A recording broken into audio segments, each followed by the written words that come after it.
Olá, como vão? Sejam muito bem-vindos a mais um vídeo aqui no canal. Hoje, no Reflexões Extra Classe, eu quero tratar de um tema que não é exatamente jurídico, embora de interesse de quem trate com direito, porque é um tema que trata de conflitos e da solução de conflitos. É um tema de sociologia, eu quero chamar a atenção porque eu me identifico aqui como professor doutor, mas meu doutorado é em direito e meu mestrado também é em direito. Estou falando de um tema no qual eu não tenho nem mestrado nem doutorado, embora nós do direito vivamos de estudar história, sociologia e filosofia além do direito propriamente dito. E o tema de hoje se refere a um artigo sociológico publicado na revista Sociologia Comparada dos Estados Unidos, em que os dois autores, Jason Manning e Bradley Campbell, estudam o tipo de conflito que temos visto hoje nas universidades, normalmente do modo como manejado pelas minorias, e tentam caracterizá-lo como uma nova cultura moral.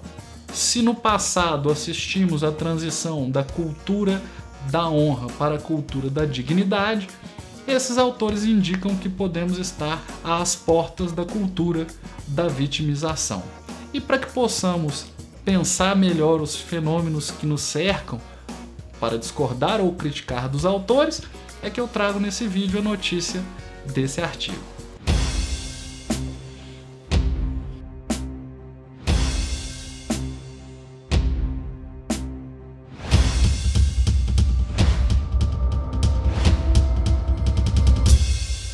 Já há algumas décadas, os cientistas sociais classificam a cultura moral das sociedades, especialmente as ocidentais, levando em conta o modo como se dá o controle social ou, em outras palavras, a solução dos conflitos.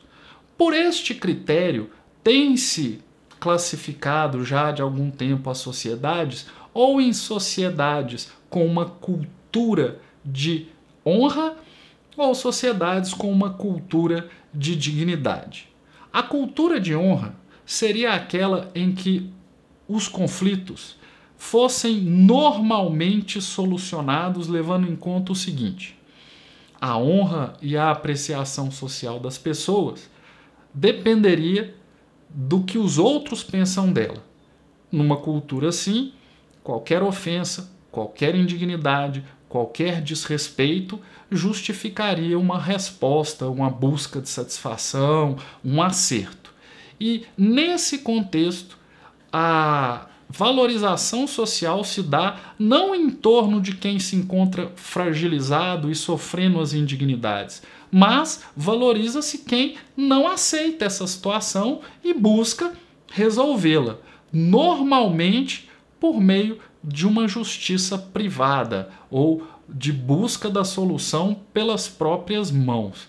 Então, em uma cultura de honra, qualquer, vamos dizer, indignidade mais grave pode resultar em conflitos e valoriza-se a pessoa que não aceita a indignidade e não busca socorro de terceiros. Resolve as suas indignidades por si mesmo, ou por seu grupo, ou por sua família. Então isso é o que se costuma caracterizar como uma cultura de honra. A cultura de honra, ela pode ser exemplificada, por exemplo, no Brasil, com a tragédia da Piedade. Para quem não sabe, o Euclides da Cunha, autor de Os Sertões, descobriu em um certo momento de sua vida algumas infidelidades de sua esposa e resolveu lavar a sua honra com sangue. Foi atrás do amante da esposa para matá-lo, acertou o irmão do amante, deixando paraplégico, tetraplégico, não sei exatamente, mas não conseguiu matar o amante da esposa e foi morto. Posteriormente, tendo sido o amante julgado e inocentado, entendeu-se que agira em legítima defesa, o filho do Euclides da Cunha foi atrás desse amante da sua mãe para matá-lo, já que a justiça não havia sido feita pelos meios estatais e pela lei, ele foi atrás para tentar matar e, de novo, o amante da mãe não foi morto. Aí o filho, dessa vez, foi morto, mostrando como que as coisas são tratadas em uma cultura de honra. Pois dos séculos 17, 18, 19 para cá, a cultura de honra foi substituída por aquilo que se tem denominado cultura de dignidade. O que seria essa cultura? Bom, cultura de dignidade é caracterizada por uma sociedade em que a pessoa não está tão preocupada com aquilo que se diz dela, porque a dignidade não decorre da opinião alheia. Assim sendo, nesse contexto, as pessoas se preocupariam menos com pequenas ofensas e indignidades, e apenas na medida do intolerável é que tentariam resolver a solução através do embate, que ainda assim se daria por meio do socorro, do auxílio de poderes constituídos ou de órgãos competentes. Então, temos assistido ou assistimos a uma transição de uma cultura de honra para uma cultura de dignidade. Dois autores, sociólogos norte-americanos, Jason Manning e Bradley Campbell, desenvolveram uma teoria segundo a qual hoje estaríamos assistindo ao começo da transição para uma nova cultura moral, a chamada cultura da vitimização. Em que consiste? Eu não quero, nesse ponto, fazer nenhum juízo de valor acerca de pautas e de pleitos de grupos que porventura se organizem, mas apenas chamar a atenção para algumas características que foram notadas por esses dois sociólogos no texto que estamos discutindo. Hoje, especialmente nos campos ou nos campi universitários, nós temos assistido a um modo de controle social ou enfrentamento de conflitos que não era tão comum em outras épocas. Um tipo de controle social que tem sido exercitado principalmente pelos movimentos de esquerda e coletivos nos ambientes universitários. Do que eu estou falando? Bom, primeiro, é um tipo de solução de conflito ou enfrentamento de conflito que toma como ofensa principal as pequenas indignidades diárias sofridas por quem, em tese ou concretamente, eu não quero entrar nesse mérito, é oprimido na sociedade. Então, o sujeito oprimido por uma série de atos alheios. Nos Estados Unidos eles fizeram algumas listas em algumas universidades, aí tem corrigir a pronúncia de quem não é nascido nos Estados Unidos e, portanto, teria alguma falha de inglês, dizer que devemos escolher o mais apto para o cargo ou para o emprego, porque aí estaríamos passando a meritocracia à frente de outros critérios igualmente justos. Vestir-se ou fantasiar-se de acordo com estereótipos de minorias. Então, todos esses atos que, tomados isoladamente, talvez não devessem ter maior relevância, têm sido entendidos como um tipo de agressão a que se tem denominado de microagressões. E a luta contra essas microagressões, no Brasil não tão radicalizada quanto já está nos Estados Unidos, tem se dado com algumas características.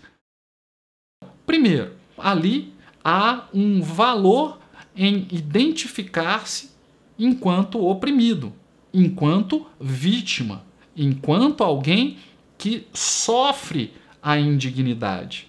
É algo que em uma cultura de honra não seria aceitável.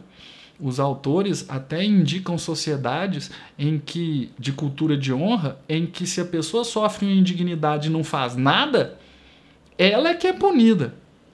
Então, ao contrário de uma cultura de honra em que a pessoa não se vitimiza, nesses fóruns, nesses posicionamentos, as vítimas se colocam enquanto vítimas para angariar o apoio e a empatia de outras pessoas que se indignem com aquela situação e a vejam como uma situação mais grave do que uma questão individual. Então nós estamos falando de um conflito que tem como centro a opressão, em que as pessoas valorizam a posição do oprimido e em que a medida mais comum é a busca de apoios para cobrar alguma atitude de alguma autoridade contra o opressor. Então você vê, por exemplo, na UFOP, há pouco tempo atrás, isso saiu no estado de Minas, em tese um dos maiores, se não o maior jornal do estado. Um aluno reclamando de que não conseguia ser aprovado porque o professor o perseguia, uma coisa que poderia ser resolvida ali numa conversa entre ele e o professor, ou uma questão departamental, talvez no conselho da escola, chegou ao estado de Minas, houve postagem na internet. Às vezes há uma briga que envolve questões de opressão às mulheres, vamos para a internet, vamos divulgar isso aqui. Então, é um método. Agora, não é um método da cultura de honra. Então é um método mais da cultura da dignidade. Talvez, mas não. Porque numa cultura de dignidade valoriza-se uma menor sensibilidade a eventuais ofensas. Numa cultura de dignidade, as pessoas valorizam a discrição. E, tanto quanto possível, não buscar maiores conflitos no judiciário. Em uma típica cultura de dignidade, as pessoas evitam o conflito ao máximo e, uma vez havendo o conflito, aquela ação proposta de modo discreto, sem alarde. Então, esse modo de controle social que os movimentos sociais têm implementado e a cada vez mais tem sido visto nos campi universitários. Seria, vamos dizer assim, enquadrável, seria enquadrado em uma cultura de honra ou uma cultura de dignidade? Pois os autores do texto propõem que estamos na transição, ou pelo menos às portas, da constituição de uma nova cultura, a que eles denominaram cultura de vitimização. Como acabamos de dizer, nesta cultura há uma sensibilidade exacerbada, como na cultura de honra, e por isso não seria exatamente uma cultura de dignidade. Por outro lado, a solução não se dá com as próprias mãos, mas sim com a mobilização social de um grupo de pessoas que possam se identificar com aquela pauta, de modo a forçar uma autoridade a tomar alguma providência. Esses autores entendem, então, que estaríamos diante de uma nova cultura moral, ou, no início da Constituição, de uma nova cultura moral. Particularmente, eu reconheço esse conflito que os autores relatam no texto.